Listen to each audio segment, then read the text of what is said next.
মোচা ছাড়াই। এইভাবে ছাড়াবে। অনেক লোক অনেক রকমভাবে ছাড়ায়, অনেক সবাই। আমি কিন্তু এইভাবেই ছাড়াই। এইভাবে ছাড়ালে খুব সুবিধা হয়। পাতিলেবুর রসটা একটু রস লাগবে, মিষ্টি পাতিলেবু, একটু লেবুর রস দিয়ে দিলে হাতে কালো ছোলটা হবে না। এই ছোলটা যে হবে না, এই জন্য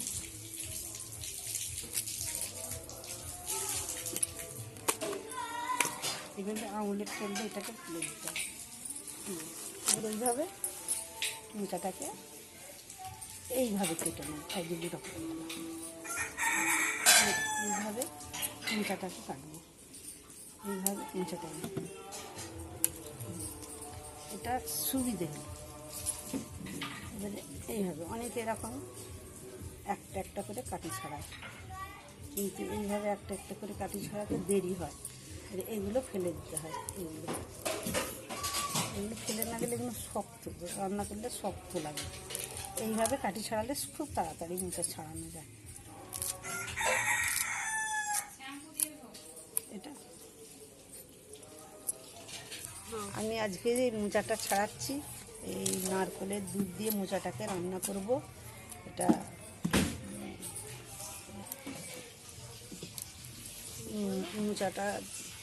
মোচার চচ্চড়ি, নারকেল দুধ দিয়ে মোচা চচ্চড়ি। তারপর আর বলবো না, খেতে খুব একটা নতুন ধরনের রেসিপি। মোচা দিয়ে, নারকেলের দুধ দিয়ে একটা মোচার চচ্চড়ি।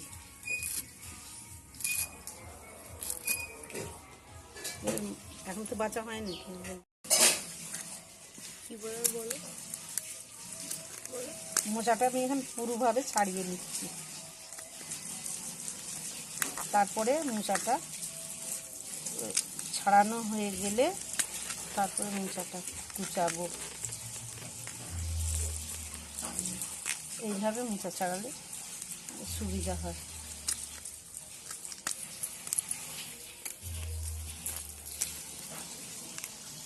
এইভাবে তুললে আস্তে আস্তে সব উঠে যাবে।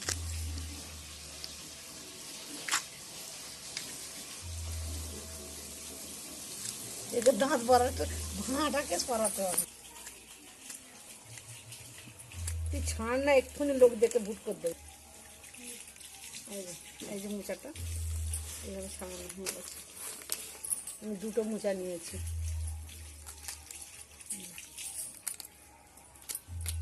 বলো, আপনারা দেখতে পাচ্ছেন আমি মোচাটা কিরমভাবে ছাড়িয়েছি, খুব সুন্দর লাগছে দেখতে। এবার এটাকে এইভাবে আমি বটি দিয়ে এইভাবে কাটবো। এইভাবে কেটে কেটে রাখবো। যেভাবে আমি এইগুলোকে কেটেছি সেইভাবে এইগুলোকেও এইভাবে কুচবো। এগুলো আর এই যে শক্ত কাঠিগুলো ফেলতে হবে না, এগুলো কচি আছে, এই কচিগুলো এগুলো কুচিয়ে দিলেই হবে। কচি যদি দু একটা শক্ত থাকে এইভাবে টেনে ফেলে দিলেই হবে।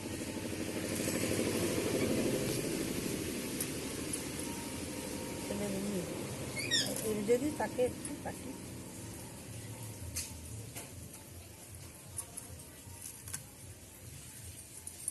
তাড়াতাড়ি এই মোচাটা ছাড়ানো হয়ে যাচ্ছে।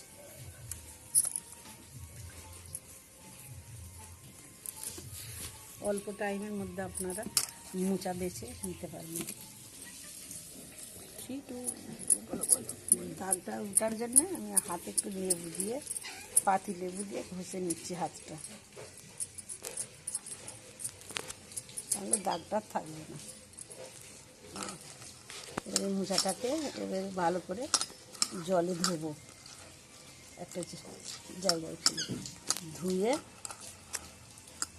মোচাটাকে একটু গরম জল দিয়ে, একে একটু হলুদ দিয়ে সামান্য গরম জলে দিয়ে একটু ধুয়ে নেব। তাহলে এই যে কালো এই যে কষটা, এই কষটা থাকবে না, এই কালো কষটা এটা থাকবে না, দেখতেও ভালো লাগবে। এখন আমি পেঁয়াজটা কাটছি। ওইখানে যে ছুরিতে কাটবো। হ্যাঁ, ঠিক আছে। পেঁয়াজটা কাটলাম মোচার তরকারিতে দিয়ে দিলে, মোচা চচ্চড়িতে অল্প পেঁয়াজ দিলেই হবে।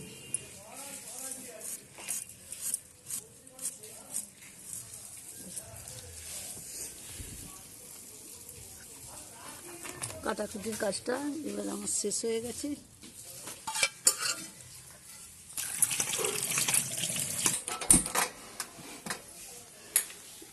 এবার আমি গরম পানিটা চাপিয়ে দিয়েছি, গোড়া দিয়ে দিতে বলে।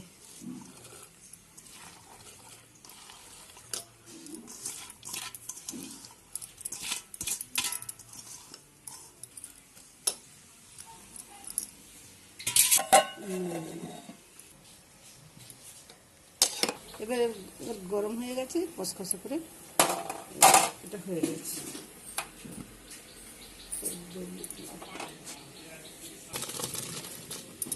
আর একবার ধুয়ে নিবি, দেখতে ভালো লাগছে।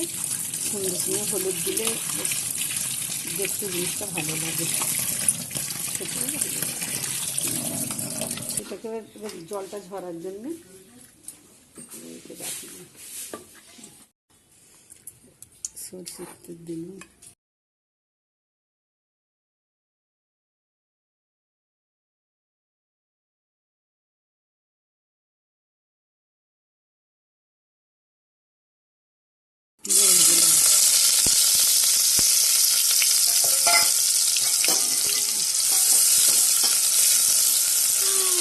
পেঁয়াজটা একটু লাল বাদামি মতো কালার হবে।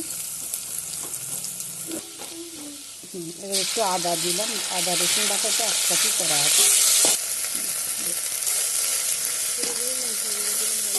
লঙ্কা গুঁড়ো দিলাম,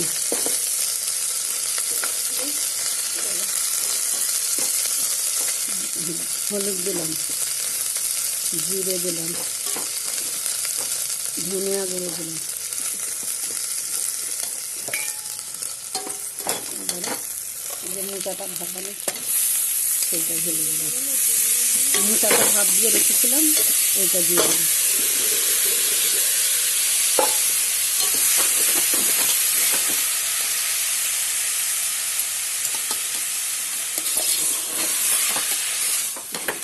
ভালো করে একটু কষিয়ে নিচ্ছি।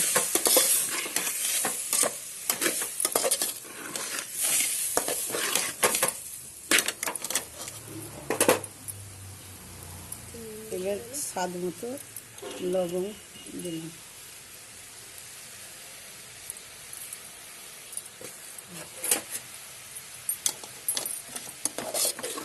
ভালো করে কষাতে হবে।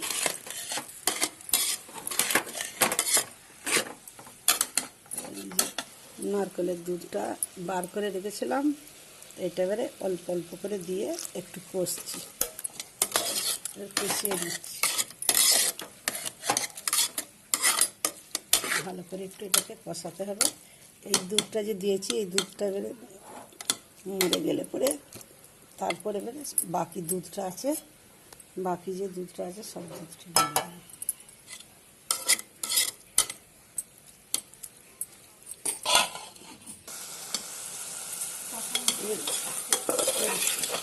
কষিয়ে নেওয়া হয়ে গেছে, এবারে দুধটা, নারকেলের দুধটা দিয়ে দিচ্ছি।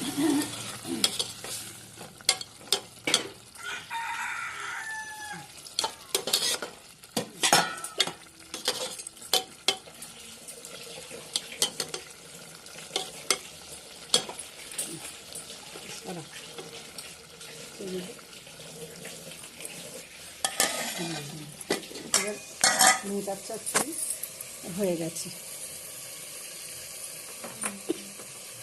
এটা একটু এবার মোচাটা নামিয়ে নিলাম।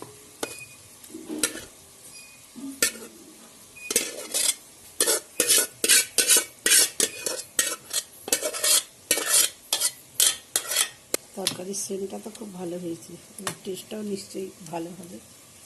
একটুখানি খেয়ে দেখো তুমি,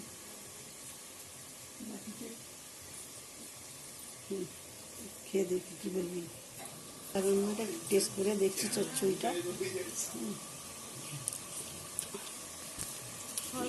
ভাতটা একটু বাড়িয়ে নিতে ইচ্ছা করবে।